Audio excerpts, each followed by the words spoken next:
Point আল্লাহ। সেই জায়গাতে এই নলেজ সিটিতে আমরা যেমন সুচিকিৎসা এবং সুশিক্ষার ব্যবস্থা করছি। আব্বাস সিদ্দিকী এবং আহলে সুন্নাত ওয়াল জামাতের স্বপ্ন এটা আপনাদেরকে জানিয়েছি। আপনারা আজকের দিনও শুনে রেখে দেন, কোন ছেলে যদি পড়াশোনা করতে পারছে না পয়সার অভাবে, আপনারা একবার আহলে সুন্নাত ওয়াল জামাতের কেন্দ্র অফিসে যোগাযোগ করুন। আমরা অবশ্যই তার দায়িত্ব নেব, তাকে অর্থ দেব, তাকে পড়াবো, তাকে আগিয়ে নেওয়ার চেষ্টা করবো। কারণ পড়াশোনার সময় আমরা সব সময় আগিয়ে থাকি।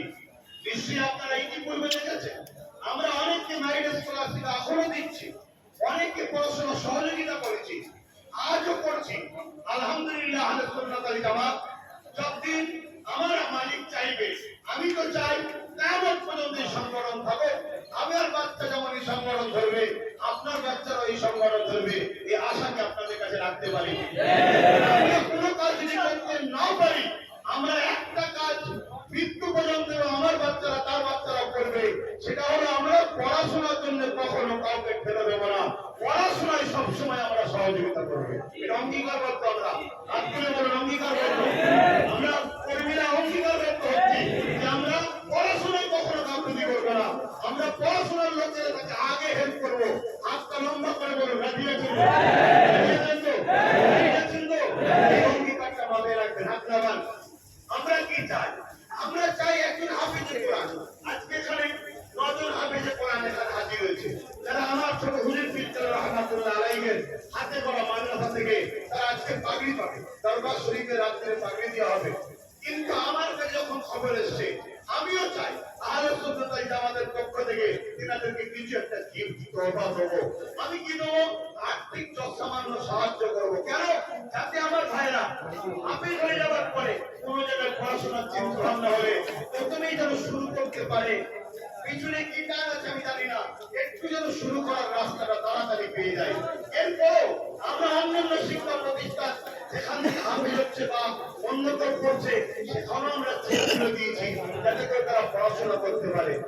এই উদ্দেশ্যে আহলে সুন্নাত ওয়াল জামাত নলেজ তৈরি করছে, জ্ঞানের শহর তৈরি করছে, যাতে করে আমাদের একটা বাচ্চা হাফেজে কোরআন হওয়ার পরে কেন সে ডাক্তার হতে পারবে না, হাফেজে কোরআন হওয়ার পরে কেন সে জজ হতে পারবে না, হাফেজে কোরআন হওয়ার পরে কেন সে উকিল হতে পারবে না, হাফেজে কোরআন হওয়ার পরে বা ধরিয়ে শিক্ষা অর্জন করার সাথে সাথে কেন সে আইপিএস অফিসার, পিএম, পিডিওএসপি, পুলিশ সুপার হতে পারবে না।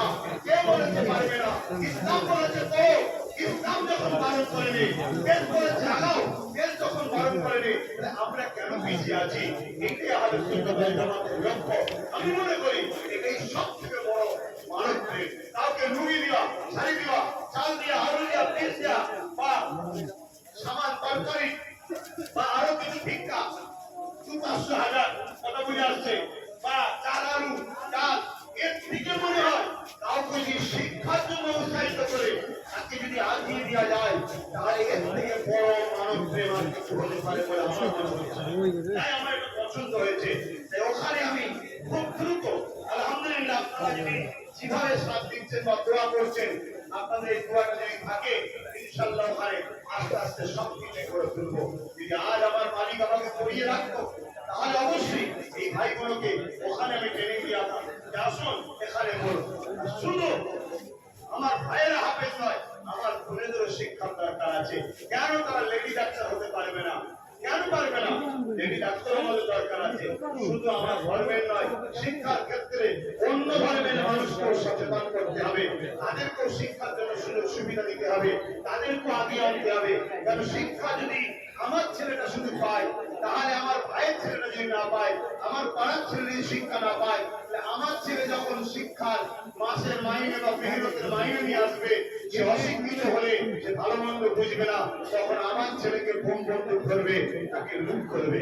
যদি সবাই শিক্ষিত হয়, তাহলে তাদের মধ্যে কখনো বিভাজন হবে না, বা ধর্মের সুশ্রী আজকে যেটা চলছে আমার দেশে, ওটা কখনো শিক্ষিত সমাজকে কখনো বিগ্রামী সম্ভব হবে না। তাই আমার মনে হয় ইসলাম এই জন্যই বলেছে সর্বপ্রথম কথা, ইকরা, পড়ো, পড়া দরকার, জানা দরকার, শিক্ষা দরকার। যে আহলে সুন্নাত ওয়াল জামাত মানব প্রেমের মধ্যে যেমন আরো আনুষঙ্গিক রাজনীতি সহযোগিতা আমরা করি, কিন্তু 100-র মধ্যে 99% আমরা শিক্ষার জন্য গুরুত্বটা বেশি দিয়েছি। সর্বশেষ কথা দেশপ্রেম। আমার মনে হয় আহলে সুন্নাত ওয়াল জামাত দেশপ্রেমে যথেষ্ট তারা ভূমিকা নিচ্ছে, যথেষ্ট তারা আগাচ্ছে। যেমন তারা স্বাধীনতার দিনে পতাকা তোলে, সাথে সাথে স্বাধীনতার সার্বভৌমত্ব রক্ষার জন্য তার পাশে দাঁড়ানো দরকার, তাকে লিডার বানানো দরকার, তাকে নেতা বানানো দরকার, তাকে সাপোর্ট করা দরকার। ওটাও আহলে সুন্নাত ওয়াল জামাতের ছেলেরা সজাগ হচ্ছে। কি হচ্ছে না হয়নি? আওয়াজ হচ্ছে না হয়নি? মনে টাকা নেই বল হচ্ছে না হয়নি? আমার কাছে কোন সুন্দর চেহারা দেখে লাভ নাই, আমার কাছে আমার মাতৃভূমি দেখতে হবে। আমার কাছে কোন ব্যক্তি দেখে লাভ নাই, আমার কাছে আমার দেশের যে ঐতিহ্য, সেই ঐতিহ্যটা দেখতে হবে। কেন? এটা আমার ধর্ম, এটা আমার ধর্মের শিক্ষা। আমার দেশের সার্বভৌমত্ব কি করে নিরাপদে থাকবে, কি করে শান্তিতে থাকবে, কি করে উন্নয়নের দিকে যাবে, কি করে মানুষের চাকরি করবার কল্যাণ হবে, সেটাও আহলে সুন্নাত ওয়াল জামাত ডাইরেক্ট না করলেও ভালোবাসা, সহযোগিতা, সাপোর্ট আহলে সুন্নাত ওয়াল জামাতের ছেলেরা করছে। তাদের দিকেই করছে যারা দেশকে ভালোবাসে। আগামী দিনেও আমরা তাদেরকেই সহযোগিতা করব, তাদেরকেই ভালোবাসবো যারা দেশকে বাঁচাতে চাইবে, দেশবাসীকে বাঁচাতে চাইবে, দেশের কল্যাণ চাইবে, জনগণের কল্যাণ চাইবে, মানুষের নিরাপত্তার কথা চাইবে, নারীদের ইজ্জতের কথা চাইবে, কন্যাদের ব্যবস্থা কি করে হবে সেই কথা ভাববে, বেকার যুবকদের কর্মসংস্থান কি করে হবে, বেকার যুবকরা কি করে চাকরি বাকরিতে তাদের জীবন থেকে আটকে নিয়ে যাওয়ার সুব্যবস্থা পাবে, যারা এগুলো ভাববে আহলে সুন্নাত ওয়াল জামাত তাদের জন্য ভালোবাসা, দোয়া, সহযোগিতা অবশ্যই রাখবে। এটা একটা দেশপ্রেমের মহান কাজ।